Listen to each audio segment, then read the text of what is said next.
नमस्कार, मैं हूँ शिवम यादव। आप सभी का बहुत स्वागत करता हूँ अपने इस खास कार्यक्रम में। मैं तेलंगाना में हूँ इलेक्शन कवरेज के लिए, लेकिन आज मैं तेलंगाना की बात नहीं करूँगा। मेरे पीछे एक खूबसूरत आप मैदान देख रहे होंगे। दरअसल ये पैडी फील्ड है। बारिश यहाँ पर हुई है रात में, खूबसूरत नज़ारा है। आप मुर्गे की बांग भी सुन रहे होंगे। सुबह के वक्त मैं ये वीडियो रिकॉर्ड कर रहा हूँ, लेकिन आज मैं बात करूँगा योगी आदित्यनाथ की, जैसा कि आपने थंब में पढ़ा भी, टाइटल में पढ़ा भी। बहुत दिलचस्प मुकाबला, दिलचस्प खबर है आपके लिए, और ये खबर इसलिए भी बहुत महत्वपूर्ण हो जाती है क्योंकि ऐसे वक्त में ये खबर मैं आपको दे रहा हूं जब ये कहा जा रहा है कि अमित शाह और योगी के बीच में सब कुछ ठीक नहीं है। मध्य प्रदेश और छत्तीसगढ़ और राजस्थान, इन तीन राज्यों में इस वक्त जोर आजमाइश है भारतीय जनता पार्टी और कांग्रेस के भीतर। लेकिन इस जोर आजमाइश में योगी आदित्यनाथ कहाँ खड़े हैं, उनके भाषण क्या कह रहे हैं, क्या उसके मतलब हैं, क्या मायने हैं, ये हम जानेंगे इस वीडियो में। कुछ भाषणों का मैं जिक्र करूंगा और मैं आपको तेलंगाना चुनाव की भी खबरें दिखाऊंगा, रिपोर्ट दिखाऊंगा। 5 नवंबर की तारीख थी। उत्तर प्रदेश के मुख्यमंत्री योगी आदित्यनाथ छत्तीसगढ़ के कवर्धा में थे। यहां पर वो प्रचार के लिए पहुंचे हुए थे।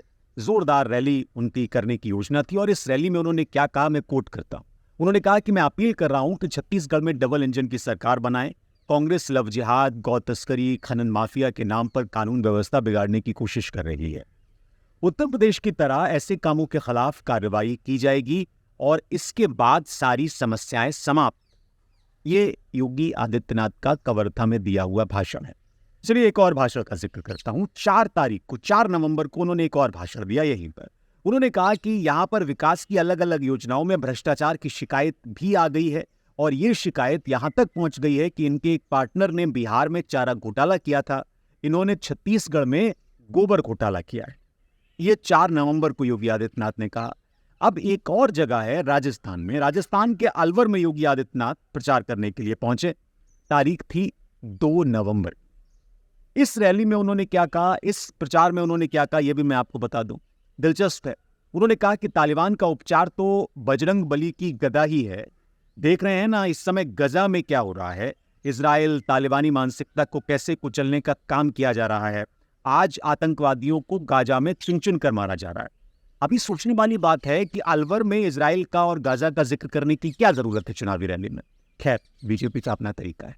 बीजेपी के स्टार प्रचारक योगी आदित्यनाथ ने वोटरों को लुभाने और राजस्थान छत्तीसगढ़ की कांग्रेस सरकारों को घेरने के लिए अपने भाषणों में कुछ खास तरह के मुद्दों का जिक्र किया, एक अलग तरह की लाइन लेने की कोशिश की है। उनके भाषणों में उत्तर प्रदेश में उनके शासन को मॉडल के रूप में दिखाने की कोशिश है। भ्रष्टाचार को लेकर कांग्रेस को घेरने और विकास के लिए डबल इंजन सरकार बनाने की अपील उन्होंने की है। लेकिन उन्होंने इसमें इजराइल और गजा का भी जिक्र किया है।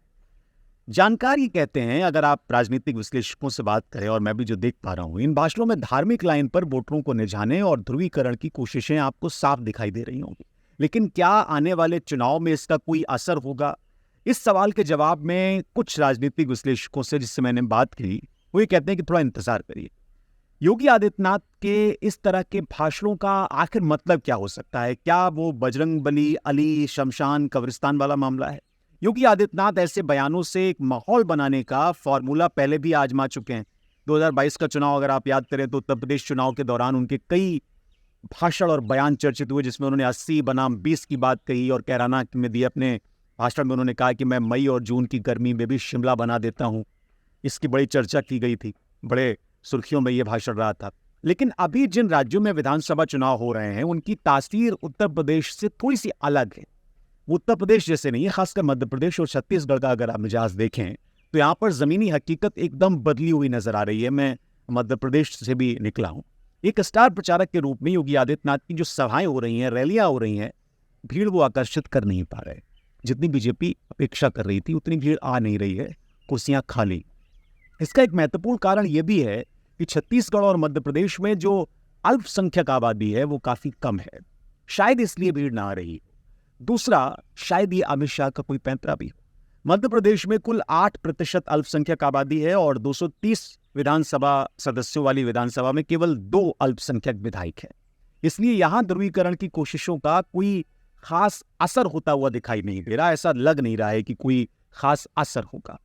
यही हाल अगर आप छत्तीसगढ़ में देखें तो छत्तीसगढ़ में भी बहुसंख्यक जो आबादी है वो आदिवासियों की है, अल्पसंख्यकों की नहीं। योगी आदित्यनाथ और यूपी के पूर्व मुख्यमंत्री अखिलेश यादव की उन्हीं इलाकों में चुनावी सभाएं की जा रही हैं जो यूपी से सटे हुए हैं या जिनका बॉर्डर यूपी के साथ मिलता है। उसी तक उनका प्रभाव भी सीमित है, इसलिए जो बाकी इलाके हैं वहां पर इनका इतना असर दिखाई नहीं दे रहा। ये चुनाव इस मायने में भी थोड़ा अलग है कि स्थानीय मुद्दे सब पर भारी हैं और योगी फैक्टर बहुत प्रभावी नजर नहीं आ रहा। इसीलिए शायद योगी आदित्यनाथ की रैलियों में भीड़ नहीं जुट रही। बीजेपी कोशिश बहुत कर रही। योगी की चुनावी सभाओं की मध्य प्रदेश में उतनी चर्चा भी नहीं दिखती। मध्य प्रदेश में उनकी सभाओं को मीडिया में भी ज्यादा कवरेज नहीं मिल रही है। ये थोड़ा सोचने वाली बात है कि आखिर मीडिया वाले उनको इतनी तरजीह क्यों नहीं दे रहे। प्रधानमंत्री नरेंद्र मोदी का नारा है कि एमपी के मन में मोदी, इसकी चर्चा है, लेकिन योगी की सभाओं का जिक्र आपको पार्टी के सोशल मीडिया हैंडल तक पे नहीं मिलता। ये एक ताज्जुब और दिलचस्प बात है, क्योंकि एमपी बीजेपी के सोशल मीडिया हैंडल भी योगी से खाली है। कई टीवी चैनल और सोशल मीडिया पर उनके बयानों की चर्चा हुई है। जब उन्होंने इजराइल और गजा जैसे बयान दिए तो कुछ लोगों ने इस पर बात की, लेकिन कम बात की।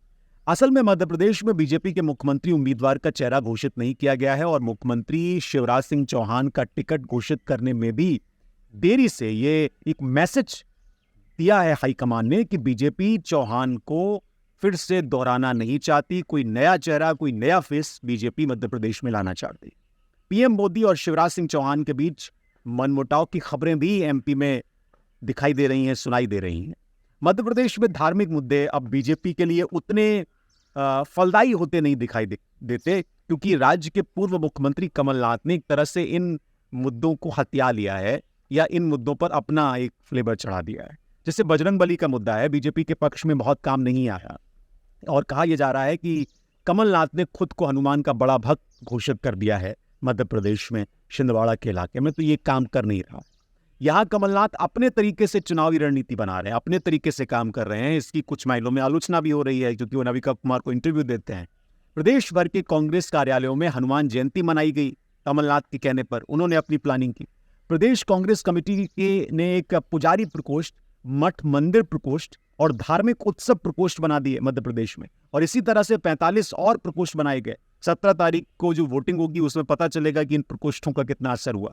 कमलनाथ ने अपने चुनावी क्षेत्र में हनुमान मंदिर बनवाया है और ऐसा लगता है कि वो बीजेपी की चुनावी पिच में जाकर उससे बेदखल करने की तैयारी कर रहे हैं। कितने कामयाब होंगे, 3 दिसंबर को मैं इस बारे में भी आपसे बात करूंगा। जानकारी कहते हैं कि यहाँ धार्मिक मुद्दे को कमलनाथ ने बीजेपी से हथिया लिया है, बीजेपी खाली हाथ है और इसलिए बीजेपी की ध्रुवीकरण की कोशिशें बहुत सक्सेसफुल नहीं हो रही हैं। यही हाल आप अगर छत्तीसगढ़ में देखें तो छत्तीसगढ़ में भी दिखाई देता है। छत्तीसगढ़ में मुख्यमंत्री भूपेश बघेल ने राम वन गमन पथ के विकास के माध्यम से बीजेपी के एजेंडे में सेंध लगा दी, क्योंकि बीजेपी राम मंदिर के उद्घाटन के नाम पर बहुत माहौल यहां बनाने की कोशिश कर रही थी। छत्तीसगढ़ में भूपेश बघेल ने चंदखुरी में माता कौशल्या मंदिर बनवाया और यहां कांग्रेस के न्योते पर आरएसएस प्रमुख मोहन भागवत भी दर्शन करने पहुंचे थे। तो ये भी एक माइंड गेम कांग्रेस ने छत्तीसगढ़ में खेल दिया। तो जो धार्मिक ध्रुवीकरण था वो संभव नहीं हो पाया, योगी आदित्यनाथ विफल हो रहे हैं। ये भी चर्चा का विषय रहा और राजनीतिक विश्लेषक इसे भूपेश बघेल का एक कामयाब दांव मान रहे हैं। ये कहा जा रहा है कि एक तरीके से मास्टर स्ट्रोक था भूपेश बघेल का। आपने मई में कर्नाटक विधानसभा चुनाव के नतीजे देखे, उस दौरान योगी आदित्यनाथ की चुनावी सभाएं वहां हुई थी। राज्य में 9 विधानसभा क्षेत्रों में उनकी सभाएं हुई। दिलचस्प ये रहा कि वहां जो स्ट्राइक रेट है बीजेपी का बहुत घटिया रहा, खराब रहा। लेकिन यहाँ योगी का फैक्टर, योगी का जादू न चलने के पीछे कई कारण है, जिसकी अलग तरीके से चर्चा हो रही है। हालांकि यहाँ 135 सीटें कांग्रेस ने जीती और बहुमत हासिल किया।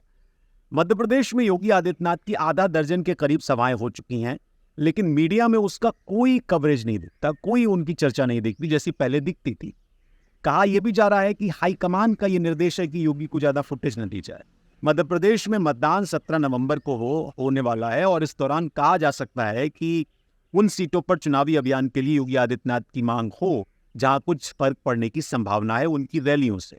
यानी योगी एक तरीके से अप्रासंगिक हो जाएं एक बड़े वर्ग में बीजेपी के अलग अलग राज्यों में, ये भी कोशिश है। मध्य प्रदेश और छत्तीसगढ़ के मुकाबले योगी आदित्यनाथ का राजस्थान में थोड़ा असर जरूर दिखाई देता है। उन्होंने यहां पर ही इसराइल हमास संघर्ष का जिक्र किया था। राजस्थान में ही उन्होंने कहा था कि कैसे गजा में चुन चुन के आतंकवादियों को मारा जा रहा है।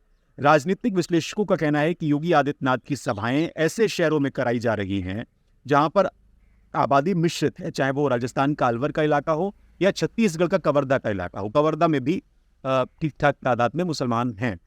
जानकार ये भी दावा करते हैं कि योगी आदित्यनाथ की रैलियों में भले ही उम्मीद के मुताबिक भीड़ नहीं आई हो, लेकिन उन्होंने जो मुद्दे उठाए हैं, जिन पर उन्होंने भाषण दिया है, उसका असर कितना होगा ये चुनाव के नतीजों से पता चलेगा। और इसके बाद एक विश्लेषण करने का एक और मजबूत आधार मिलेगा, जैसा कर्नाटक चुनाव के बाद मिला, और इससे आम चुनाव के एक गणित को समझा जा सकता है। तो बड़ा दिलचस्प है कि कैसे योगी आदित्यनाथ गजा में क्या हो रहा है इसका जिक्र कर रहे हैं, इसराइल में क्या हो रहा है ये जिक्र हो रहा है, छत्तीसगढ़, मध्य प्रदेश और राजस्थान जैसे राज्यों में। अब इसके नतीजे कैसे रहेंगे, क्या होगा, ये तो खैर आप 3 तारीख को जान पाएंगे। लेकिन एक चीज तय है, लोगों को वो मुद्दे पसंद नहीं आ रहे जो ये उठाए जा रहे हैं योगी आदित्यनाथ के द्वारा। इसमें अमित शाह का फैक्टर कितना है, योगी आदित्यनाथ को फुटेज न मिलना, इसमें लोगों की मानसिकता का फर्क कितना है, और क्या लोग अब उकता गए हैं इस तरह के मुद्दों से। आप कमेंट करके जरूर बताइए। मुझे इजाजत दीजिए, मैं आपको तेलंगाना चुनाव की भी बड़ी दिलचस्प खबर दिखाऊंगा। फिलहाल इस खूबसूरत जगह से मेरा नमस्कार और धन्यवाद स्वीकार करें। बहुत शुक्रिया।